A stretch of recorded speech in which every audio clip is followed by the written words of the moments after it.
with dedicated unlimited internet speed at all times, 24/7 fantastic customer service and support, and you enjoy a 1-month free subscription when you make payment. Now is the time to say goodbye to downtimes. Sign up with One Data today on 0811 223 2671 or visit www.onedata.ng for more inquiries. One Data, unlimited speed. It's back, bigger, bolder, and better. The Big 7 Stories returns to Wells Radio 89.3 FM. Join Bolanle Oduekun-Ayoola every Saturday from 8:30 p.m. to 9:30 p.m. as she breaks down the 7 biggest headlines of the week: politics, economy, security, lifestyle, and more. Plus, in our special segment, I Report, we dig deeper into one headline with expert insights and the voices of everyday Nigerians. Don't miss the comeback of the Big 7 Stories every Saturday from 8:30 p.m. only on Wells Radio 89.3 FM, the wholesome radio station.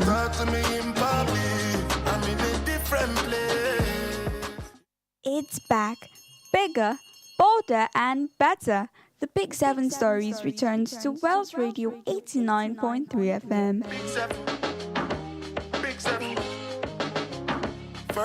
Join Bolanle Oduekun-Ayoola every Saturday from 8:30 p.m. to 9:30 p.m. as she breaks down the 7 biggest headlines of the week: politics, economy, security, lifestyle, and more. Plus, in our special segment, I Report, we dig deeper into one headline with expert insights and the voices of everyday Nigerians. Don't miss the comeback of the Big 7 Stories every Saturday from 8:30 p.m. only on Wells Radio 89.3 FM, the wholesome radio station.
Studio time check says it's 37 minutes past 8 p.m. Good evening, Oyo State. Good evening, Nigeria. Welcome to the Big 7 Stories on Wells Radio 89.3 FM, your preferred wholesome radio. It's the last day of the first month in the year 2026, and I welcome you to another time for us to take a look at headlines and stories that have made the rounds over the past week. This is the Big 7 Stories, where we count down the 7 stories that everyone has been talking about all week.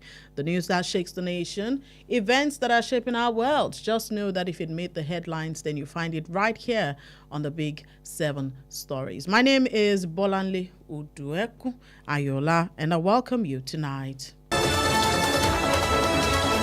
For the first time, catch the Big 7 Stories live on Facebook at Wells Radio 893 FM fan page. I'll take that again, at Wells Radio 893 FM fan page. We're live at the moment. Also follow Wells Radio across all our social media platforms at Wells Radio 893. I'm talking X, Instagram, TikTok. Find us on all those social media platforms. Don't only find us, also like, comment, and share our posts. Also, you can listen to Wells Radio 89.3 FM via our website, www.wellsradio893.com, and you'll be able to listen to all our programs, whether you're in town or you're outside town. Welcome once again. It's the Big 7 Stories, and I am Bolanle Oduekun-Ayoola. As usual, today we're going to count down the 7 stories that many of us have talked about over the past week. These are stories that have shaken the nation and the world. We'll talk about them right here on the Big 7 Stories. Without further ado, let's get into the Big 7.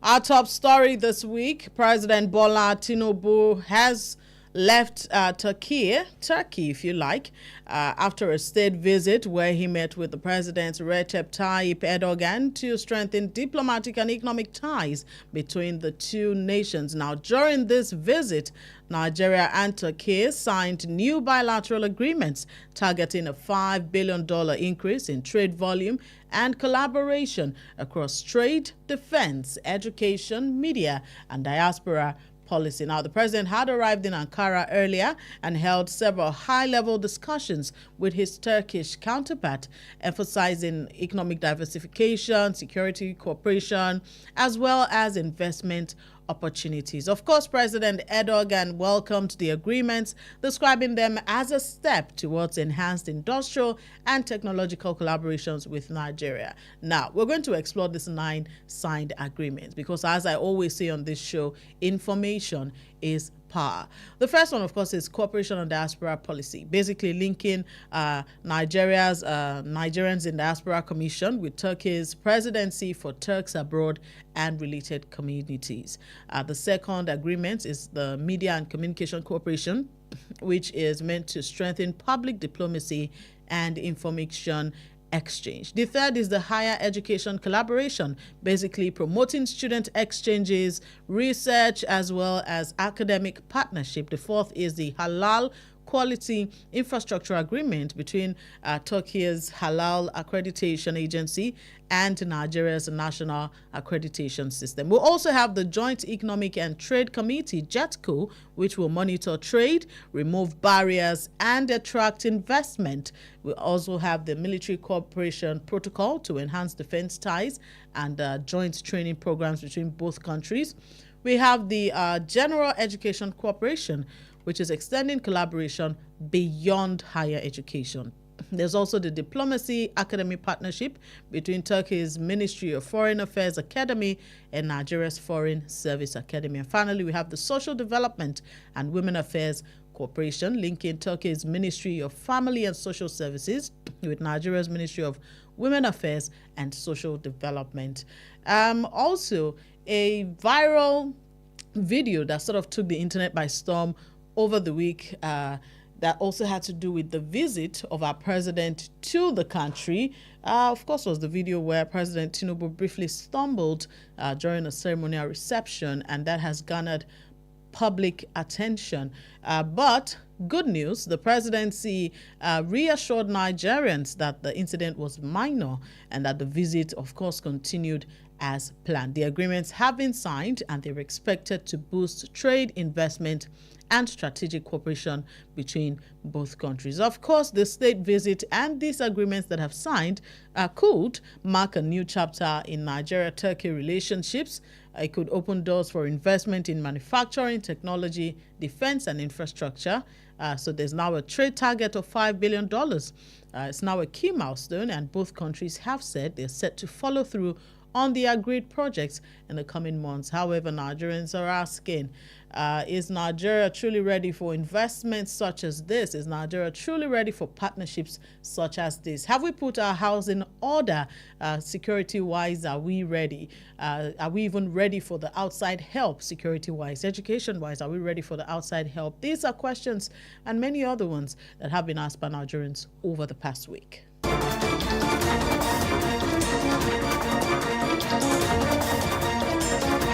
And from there, we move to our second story this week, where we go to Anambra State, where Governor Chukwuma Soludo has formally abolished the long-standing Monday sit-at-home shutdown. It's a weekly practice that has been on for years, and we've had residents, traders, workers, even school children staying indoors on Mondays, and of course, stalling commercial activity across the state. Now, the governor, Professor Chukwuma Soludo, has initially been, over the past few years, leading efforts to restore normalcy to economic life in Anambra State.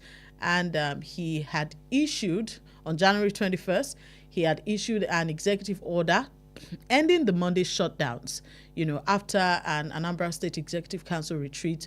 And the directive said that all public servants, including teaching, non-teaching staff, resume duties on Mondays, warning that errant workers who fail to comply could receive as little as 20% of their salary or forfeit the entire salary. Now, you know that for years, this weekly sit-at-home, which was originally declared in 2021, deepened fear among residents. It affected markets, schools, workplaces, banks, transport networks all around the state. But despite so many government appeals, many Anambra residents have continued to observe the shutdown. Particularly, we're not coming to the bulk of the matter in commercial hubs like the Onitsha main market. And the governor, saying that the main market was still, fully shut down on Monday, then took a step to order the immediate closure of the Onitsha main market for a full week. And of course, you know what it means to shut down the biggest market, I won't say one of the biggest market in that axis, to shut it down for a full week because the traders again refused to open for business on Monday. He said, the continued closure is economic sabotage. He stressed that if the market failed to reopen as ordered, he would extend the shutdown beyond 1 week. As a matter of fact, he even held a press conference. So let's go listen to this press conference. It's quite a lengthy one, but it gives an insight into the state government's view of the matter. On Monday, I drove around. All calm, everybody in place, and markets bustling, the streets agog, and went down to Onitsha. Drove through the streets. In some place near Wuse, the traders were we took effort for us to even drive through because the traders were on the road, trading, busy, everywhere else bustling. Then you drive to main market, a government-owned market, which is the largest market in West Africa, and the place was under lock and key, except a few shops that were open and so on. And we decided to shut it down for the remainder of this week, and it will remain shut down. After we have shut down this place for 5 years plus, there was this so-called sit-at-home before I assumed office, a year plus before I came into office. We've tried everything, and I will say a few things in this regard. So the purpose of this press conference is simply to, clarify a few issues as to what is at stake, why we did what we did, and why this must have to happen and even be deepened in the days and weeks and months ahead. Because we're prepared and because we see it as a big struggle for the soul of Anambra's future. This is a struggle for the soul of Anambra's future. I have the mandate of the people. Like almost 80% of the people have given us mandate to protect and promote their welfare and security. And that we must remain committed to doing 24/7 every day. Anambra is on the rise. We've secured Anambra. Security is firm. We had the best Christmas ever this last few weeks. People, it was as if there was mass return all over Anambra. All the markets were open, including on Mondays, even Sundays. And you won't believe it. Main market was open on Mondays throughout the Yuletide season. But then after the Christmas season over, we got to lock it up again. Something is happening. It's no longer sit at home. Sit at home ended more than 2 years ago. What is now happening with these markets? Because on Mondays, everywhere in Anambra, especially in Onitsha, on Mondays, the streets are busy. The various stadiums that you have in the place, they are full with people exercising. Cars on the road, social meetings, neighborhood meetings, churches, and so on and so forth. Street trading everywhere. Everybody is bustling because the earlier sit at home was that people sat in their homes and never came out. This time around, it's no longer sit at home. It's now plain laziness because what you've done for like 2, 3, 4, 5 years becomes like culture. We've become used to it. And therefore, by reflex action, we have to be aware. And we are redefining a new calendar for Anambra and the Southeast that you are open for business from Tuesday to Saturday or to Friday, as the case may be. Why the rest of the world has a different kind of calendar. No, there's now some deliberateness about what is going on. Some sabotage, criminal intent to keep Anambra and the Southeast behind. And we are determined to fight this with everything legal to make sure that we come to an end to this. Like I said, security restored. Investors are pouring in on Christmas that we had like no other, where everybody traded every day, including Sundays. We cannot realize the potentials of Anambra without defeating this particular evil because it keeps dragging us back. How did we get here? Before I became governor, that was sometime, I think, early 2021, they began this stuff, sit at home, which, was ordered by, I don't know who, as a way of protesting the arrest of Mazen Nnamdi Kanu. But when I assumed office, we engaged all stakeholders, everybody in the discussion. And we had several releases by IPOB denouncing the sit at home itself, that they did not support it. Various groups were denouncing it, but I think this was being reinforced by a group, I think led by Simon Ekpa or something, maiming and killing people. And so fear got into everywhere. And people decided then to obey, not because they loved to, but because they were coerced to. Tried everything over time to do something about it. We engaged. For us, upon assumption of office, I personally visited Nnamdi Kanu. Everybody knows that. When I assumed office at his DSS custody, we discussed. He was not happy. This is what he told me. He was not happy about the sit-at-home thing because it's like shooting yourself on the foot. It's like cutting your nose to spite your your face. And as we say, he who holds somebody down is holding himself there. The artisans, the school children that have to go to school, the artisans who make their daily living, these apprentices, who make their living on daily basis. You stop them from earning a living, and you think you are serving their interest. You want to turn Southeast into a desolate homeland, and yet you are fighting for them. Of course, he said that was wrong. I confronted him with these questions, and he told me that was wrong. Okay? So, now you come, these other criminals were enforcing this, maiming and killing people on Mondays. Okay, we engaged. We offered amnesty program to those who enforce it and those in the bush. We also established the 17-man committee through Justice and Peace Commission, chaired by Professor Denkalo, to identify the remote and the immediate causes of the agitations, restiveness, violence, and struggle in the Southeast since 1999. And they have already submitted their report, and we're already implementing aspects of it, including setting up the Bureau of Missing Persons. We cannot, but then July 2023, and recognizing that much of the sit-at-home rhetoric was fueled from outside Anambra, we decided to engage with those living in Abuja, living in Lagos, and the diaspora, that you are killing the homeland. If you love Igbo land, if you love the Southeast, or you are from the Southeast, and you are talking about sit at home, There must be a mental problem somewhere. Because you are killing the place. How will the children, innocent children, grow and be part of the next century if you keep them away from schools? That's the people you say you are fighting for? That's madness. Because as I drove out here on Monday, here you are in Oka. You go to a Oka, you go to the markets, everybody's going about their business.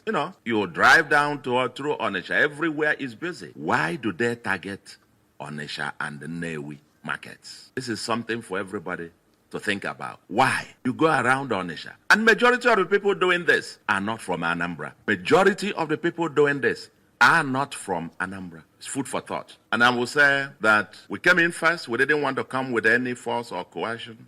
We had meetings, multiple meetings with leaderships of various markets. I was in one of them. I visited some of the markets. The main market particularly, I visited it, asked them to open the main market. Because as you come, everywhere else. I drove through Ochanja the same Monday. All the street trading everywhere. So anybody talking about, it's because of insecurity, it's madness. Because the same Onitsha, all the streets are filled with traders trading on the streets. But then they lock up the shops at the main market. They lock up the shops at the major markets. It's no longer sit at home, because sit at home meant you sat in your home. But now everybody is in the street, but doing everything else but opening their shops. This must end. But I don't think it's because of maybe lazy habit, like I said. When an abomination has lasted for a year, people trying to normalize the abnormality, make it normal. Mondays, you do something else, No. And like I said before, we're not going to train our children in the 21st century by going to school 4 days a week. Absolute nonsense. And this, of course, obviously, has stopped. We're going to open the schools, and we're going to take the same measures. If you are running a private school, if you are not open, I'll come and slam it and lock it up. Because we've given you the permission to operate there as a school. And in Anambra, the school days are Monday through Friday. If you are going to close it for any day, you've got to get a special permission. We're not joking with this. We're very clear about what must happen. The new Anambra that we are spending 24/7 building must come to happen. God has willed it, and we humans must make it happen. All right, that's from the governor of Anambra State, Professor Chukwuma Soludo.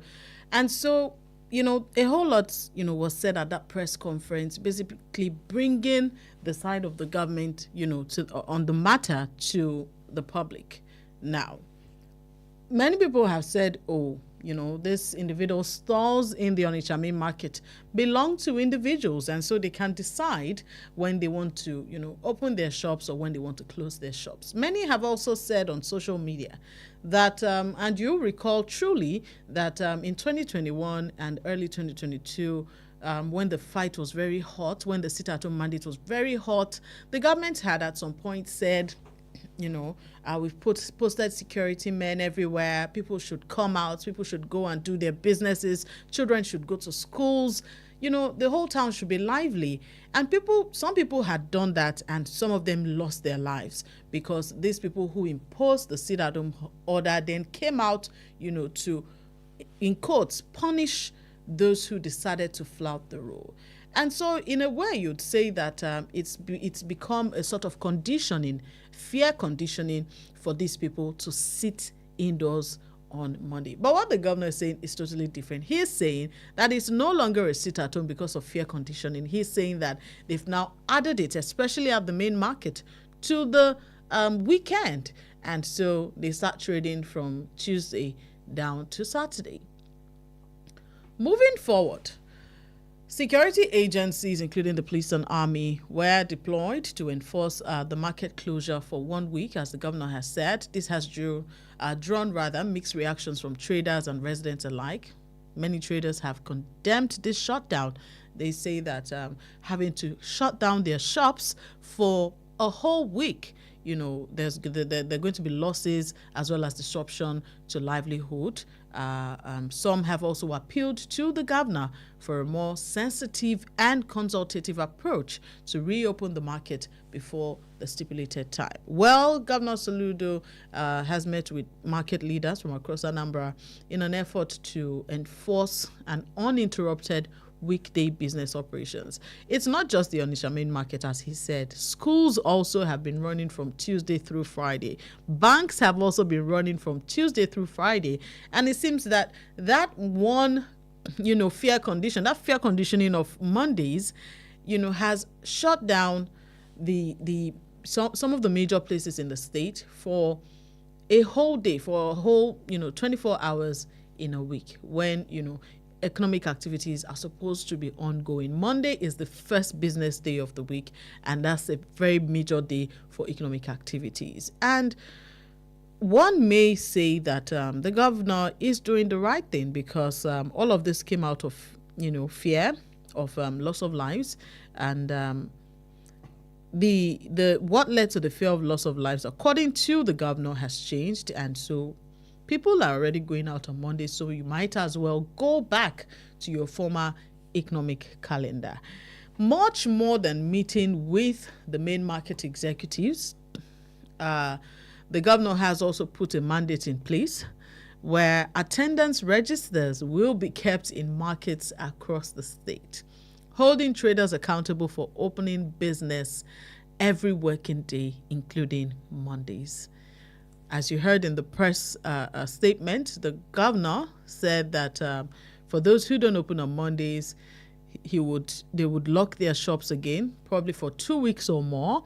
And then if they still continue the defiance, there will be permanent closure of the shops and eventually revocation of market leases, because the market in the first place is government property. He also mentioned about schools, especially private schools, saying that the government also has the right to revoke your license to own a school.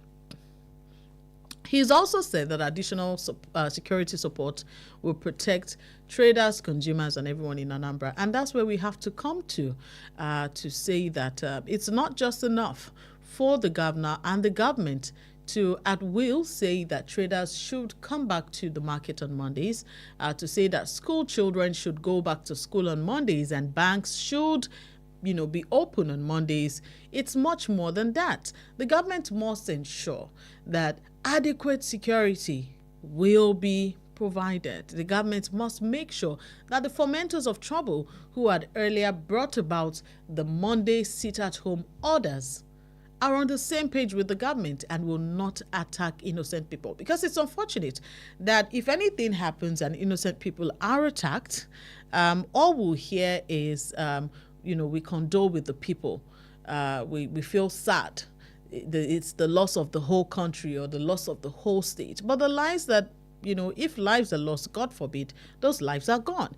And so we hope that much more than that, the government will ensure that security is top-notch. Now, as Anambra moves towards ending the ritual of Monday sit-at-homes, stakeholders across the state are weaving between optimism and concern. The government is arguing that ending these weekly closures will boost economic activities and restore confidence in the local economy. But critics, on the other hand, are arguing that sensitive engagement with traders and community leaders is what is needed to do this, and not by force, which is what the governor is showing with Onitsha main markets. But of course, the coming weeks will show whether this new policy will restore normalcy or deepen the tensions around the decade-old sit-at-home controversy in Anambra.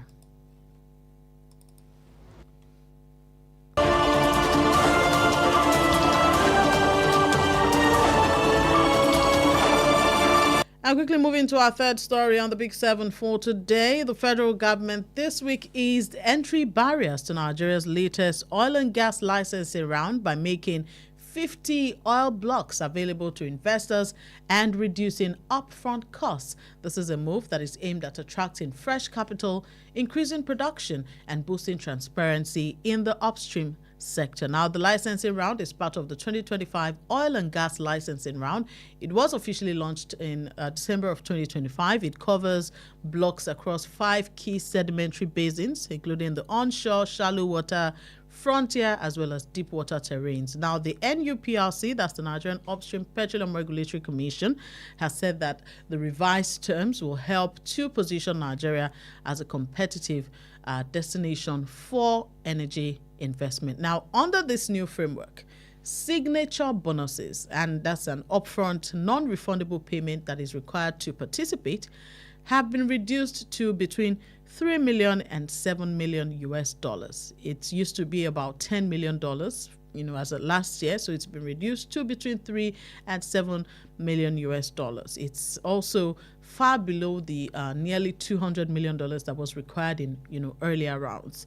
And they say that this sharp reduction is intended to lower financial entry barriers, basically widening the field for more people to participate, while also emphasizing technical competence, credible work programs, financial strength, and the ability to deliver production quickly. The chief executive of the NUPRC, Mrs. Orisemeyiwa Eyason, assured investors that the licensing process will be transparent, predictable, and merit-based. She said the regulatory framework will inspire confidence and attract serious long-term partners who can help to unlock Nigeria's upstream potential. Now, this process includes digital data access, a 5-stage bid evaluation system, and overnight mechanisms that involve agencies such as NEITI, that's the Nigeria Extractive Industries Transparent Initiatives. Now, we have the 50 blocks on offer.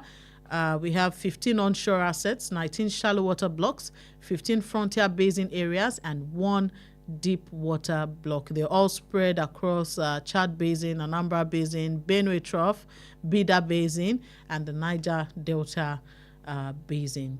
Now, of course, we hear that international oil companies like Chevron, Total Energies, and co have already expressed interest in participating in this round. The good thing is that this licensing round, will attract new capital and also boost Nigeria's crude oil output. Potentially, this is going to raise production from the current levels towards the long-term targets.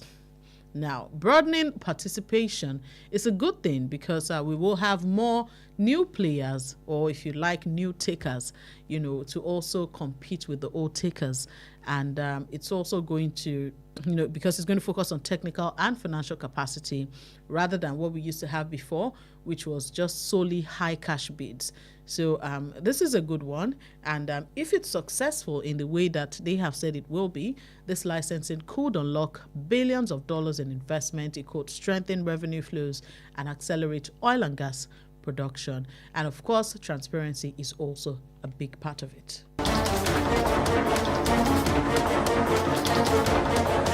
Now, on our fourth story on the Big 7 Stories this week, Nigeria's National Assembly, that's the Senate, is under intense public and civil society pressure as it's still delaying the passage of the Electoral Act Amendment Bill. This is a critical piece of legislation that, is intended to strengthen Nigeria's legal framework ahead of the 2027 general elections.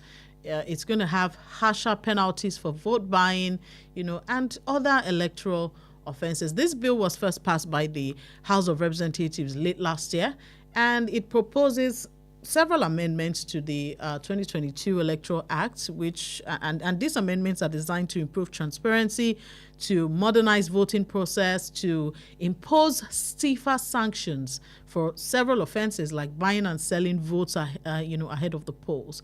But for some strange reason, the Senate has repeatedly stepped down or postponed consideration of the bill. They say that they're studying the proposed changes, they're seeking consensus on contentious clauses.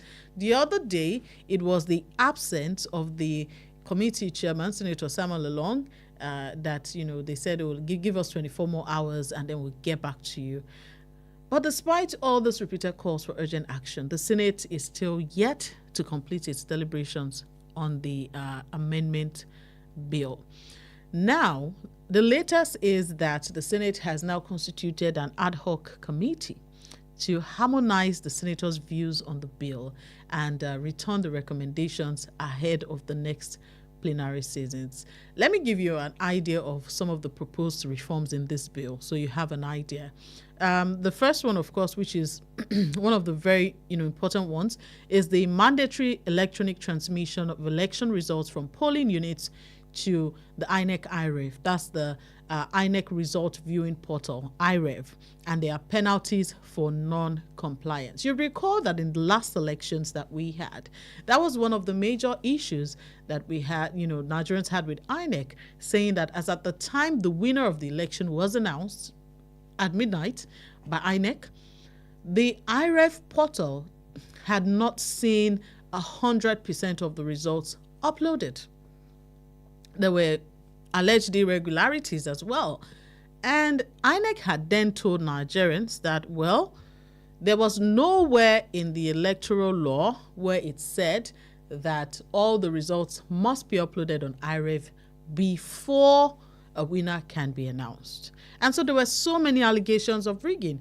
And so it only makes sense that these, proposed, this proposed reform to ensure mandatory electronic transmission of election results from the polling units to IREV immediately with, penalties for non-compliance, on the polling officer makes a lot of sense, because it means that Nigerians, even probably before INEC announces the results, will see the results online on the IREV portal. Additionally, there are also stricter fines and possible jail terms for those who are involved in vote buying. There's also a 10-year ban from contesting elections for offenders. This bill is also seeking tougher sanctions on election results falsification and obstruction of officials. There's also some other modernization measures like an electronically generated voter ID with unique QR codes and tighter campaign spending controls. Now, several civil society groups have condemned the delay in the passage of this bill and also compared it with the last administration of the late former president Muhammadu Buhari, when in his own tenure it wasn't a case of the Senate at that time. It was a case of the president, neglecting to assent to the bill, to the law, to the electoral reform law. So now it's not even about the president, it's about the Senate. The House of Representatives have concluded their own. What we need now is for the Senate to conclude and then pass it to the president for assent. Now, we have several civil society groups, but including the very prominent one when it comes to elections. They're called Situation Room. They have condemned this delay and they have urged the Senate to act immediately. They say that failure to conclude this legislation in time could also impede INEC's ability to issue the statutory notice of election and implement the reforms ahead of the polls. And that's the problem, because there is a stipulated, time where for INEC to, issue the notice of election and also to have suitable time to implement these reforms ahead of the elections. And if the Senate does not pass this, doesn't pass this or assent to it and then pass on to the president for assent, it's going to make the time for them to implement it shorter. Some of the proposed penalties under the bill for the electoral malpractice, we have fines ranging from 5 million naira to 2 years imprisonment. We also have restrictions such as a 10-year ban from contesting elections for vote buying offenses. There are also enhanced fines and potential jail terms for POs who fail to properly sign, stamp, or transmit the results as required, which, they always say that we learned from the past. And this has happened in previous elections where polling officers, electoral officers have refused to do their duties or have done the wrong thing. During the last elections, we had an electoral officer who had said that it was a particular candidate who won, and upon investigation, we had seen that it was another person. And so the 2027, and so these reforms, of course, are well needed. The 2027 general elections are fast approaching, and the bottom line is that timely passage of this Electoral Act Amendment Bill is vital so that we can ensure credible, transparent, and legally sound polls. It's not every time that the results of our elections have to go to the courts. The stakes are very high. These reforms can reshape the legal environment for elections in Nigeria. They are strengthening penalties for malpractice, and they're also going to give Nigerians greater confidence in the democratic process. We do hope that the National Assembly will act swiftly. They will conclude their work and deliver the amended law in good time. Quickly to our fifth story this week, the Lagos State government has defended its recent demolitions in the Makoko and Oworonshoki waterfront communities, insisting that the action was necessary for safety, urban renewal, and flood risk reduction. There's been accusations that this operation disproportionately affected poor residents. Now, Governor Babajide Sanwo-Olu and his administration have said that the demolitions are aimed at removing illegal structures that are encroaching on waterways, that they're also a way of preventing environmental hazards and implementing long-term plans for improved infrastructure and security. The demolition of Makoko sparked protests over the week. There have been heightened tensions between residents and authorities. Protesters had gone to the Lagos State House of Assembly to speak with lawmakers, and some lawmakers had, about 4 or 5, had come to attend to them outside, where the protesters refused and said they wanted access into the premises of the complex, and police refused them entry into the complex. This sort of resulted in I won't say a scuffle, but it resulted in police tear gassing the protesters. We saw a viral video of a man who was severely injured on his leg with blood everywhere. We also had multiple people tear gas, and we also had some people arrested, although they've now been bailed. And the governor who spoke has said that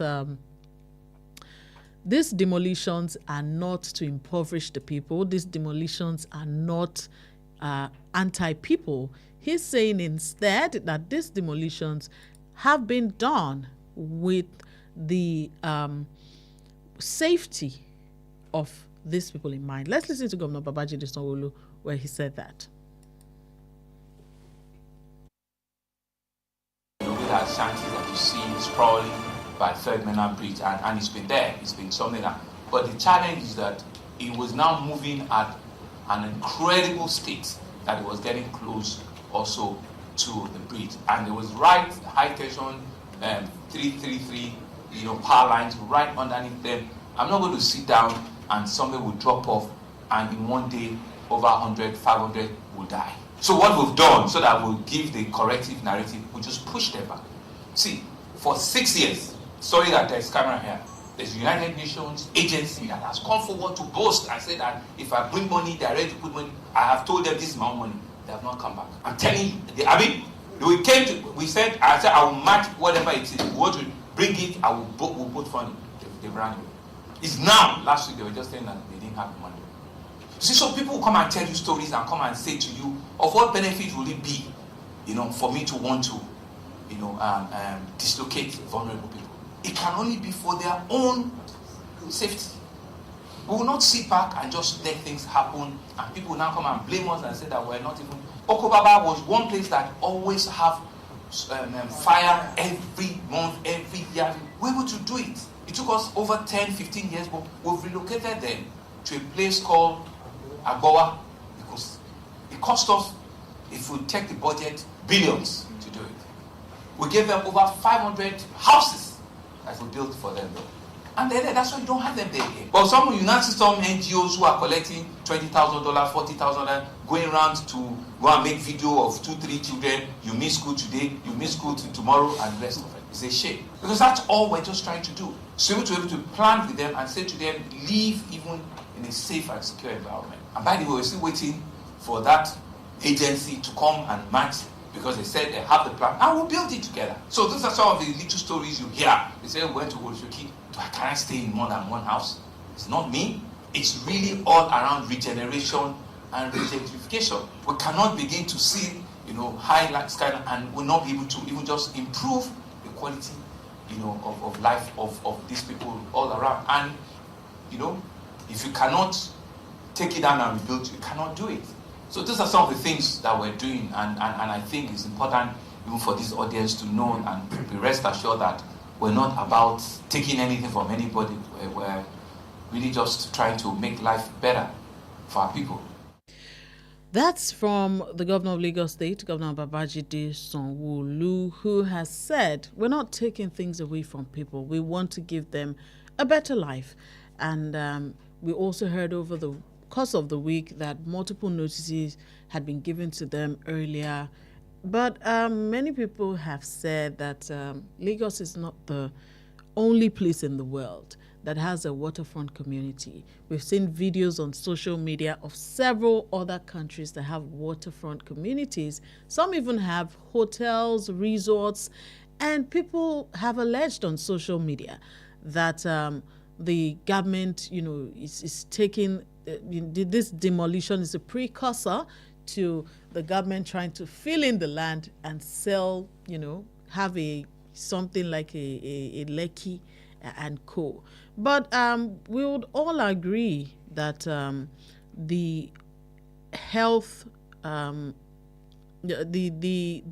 state of Makoko before the demolition is not optimal. It's not optimal for the children who are growing up there. It's not optimal for health, and it's not optimal for Lagos State, which prides itself as the economic capital or the business capital of Nigeria.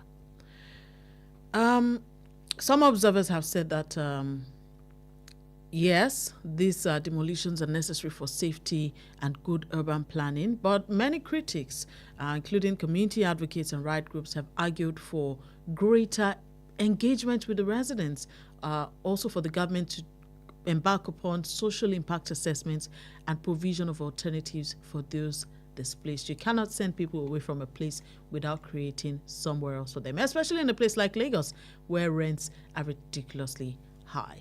This takes us to our sixth story on the Big Seven Stories, where a federal high court sitting in Ibadan, your state, nullified the People's Democratic Party National Convention, which was held in Ibadan on the 15th and 16th of November 2025. And the Federal High Court has declared the outcomes of the event invalid and of no legal effect. Of course, the Turaki-led group has responded, saying they're filing an appeal against the judgments. Let's take a listen, and we'll be right back. For clarity, we approached the court seeking an order of mandamus to compel the Independent National Electoral Commission to recognize the Ibadan Convention and to facilitate the official party communications with the Commission.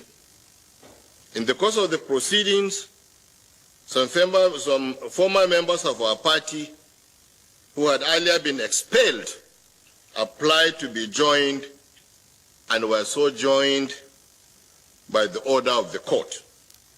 They filed processes urging the court not to grant our prayers without more. However, and we must respectfully, the court proceeded suo motu to grant reliefs that were neither prayed for nor canvassed by any of the parties before the court. More importantly, the judgment is in material conflict with subsisting orders and previous judgments of courts of coordinate jurisdiction, all of whom are now subject of appeal before the Court of Appeal. All right, you've heard that. Justice Uche Agomo had ruled that the convention was conducted in flagrant disobedience of two existing court judgments. And he said, therefore, that all the decisions and structures arising from the Ibadan event that's what we can call it at this point, are set aside. The judge also barred party officials who were said to have emerged from the convention, that's the leaders in the Turaki-aligned faction, from parading themselves as national officers of the PDP. The judge said the caretaker committee, which is led by Mohammed Abdurrahman and Senator Samuel Anyanwu, remains the only lawful national working committee until a valid convention is held. If you're very familiar with this matter, there's been a long-running leadership crisis within the PDP, and all of that led to the court cases filed just before the Ibadan Convention, where the court had said that INEC should not go to observe the proceedings. And we know that for any national convention to be to be upheld, let's put it that way, INEC must be there to observe, the proceedings. But INEC was not at Ibadan to observe the proceedings. The Turaki-Alan faction, as you heard, has said it has filed a notice of appeal and a motion for stay of execution of this judgment. We continue to look at it. It's an ongoing issue, and we'll see what happens in the coming days. Which takes us to our last story in the sporting world, where British heavyweight boxing star Anthony Joshua has spoken publicly for the first time since a car crash in Nigeria last year left two of his closest friends dead. He described the loss as really tough and said he is not scared of his own time coming. Let's take a listen to that. How's it going, everyone? I trust you're all well. I hope you're all well. So, I'm here in front of a camera. Unfortunately, I'm not speaking to all of you people live. If you know my character, I'll much prefer to do that, but there's what I want, and then there's reality. So this is the best way I could reach out to all of you far and wide, worldwide, who are showing so much love, care, support through that tragic, traumatic time where we lost Latson Sina in Nigeria. Look, the last time I spoke to you guys was in Miami. We had so many plans to wrap up 2025, and we were on a mission. We went back home, went to see our families, and everything just got flipped upside on its head. And yeah, it's God's the best planner. We can't plan. We can plan to the best of our capabilities, but that was such an unforeseen circumstance that was out of all of our controls. And not only did I not even want to talk about myself, not only did their parents, their uncles, their cousins, their friends, and myself lose two great men. We lost people that we dearly care about and that have been major players in all of our lives, major players in all of our lives. It's tough. It's really tough. I'm not going to sit here and show all of my emotions. I know in today's day and age, it's easy to microanalyze people and, pass judgment, but, I know what I feel, and that's all that matters to me. I know what my duty is. They're my brothers, they're my friends, first and foremost. Then we became business partners, we became hustlers, we became lieutenants, we became generals, we became everything. We became housemates, we were living together. Do you know what I mean?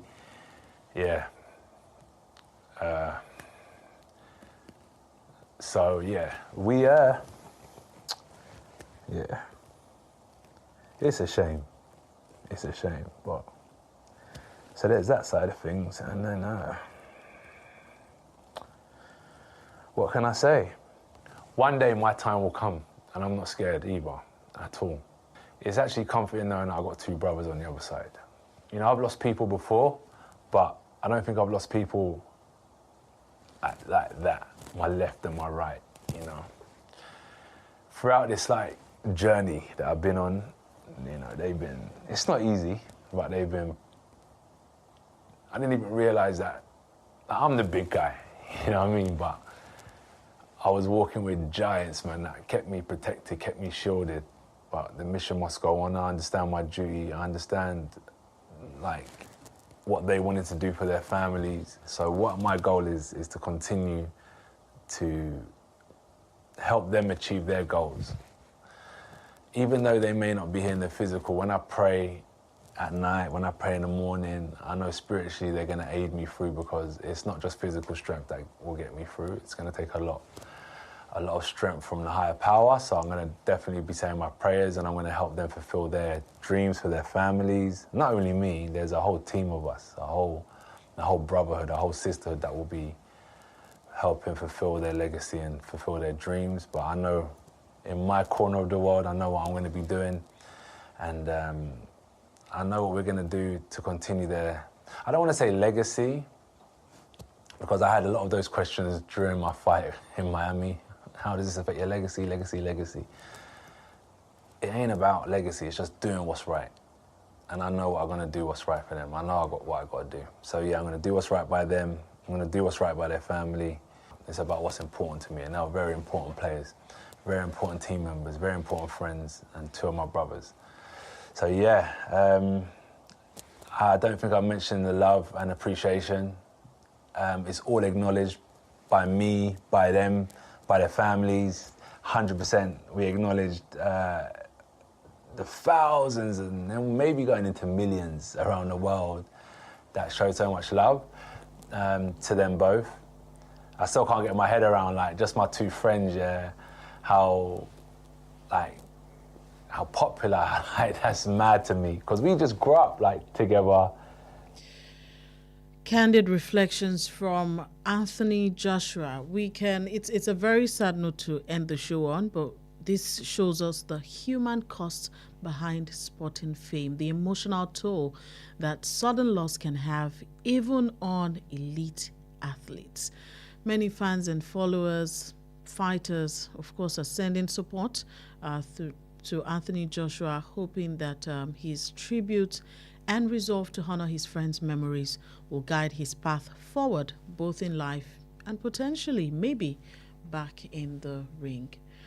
That's how the week looked. 7 big stories.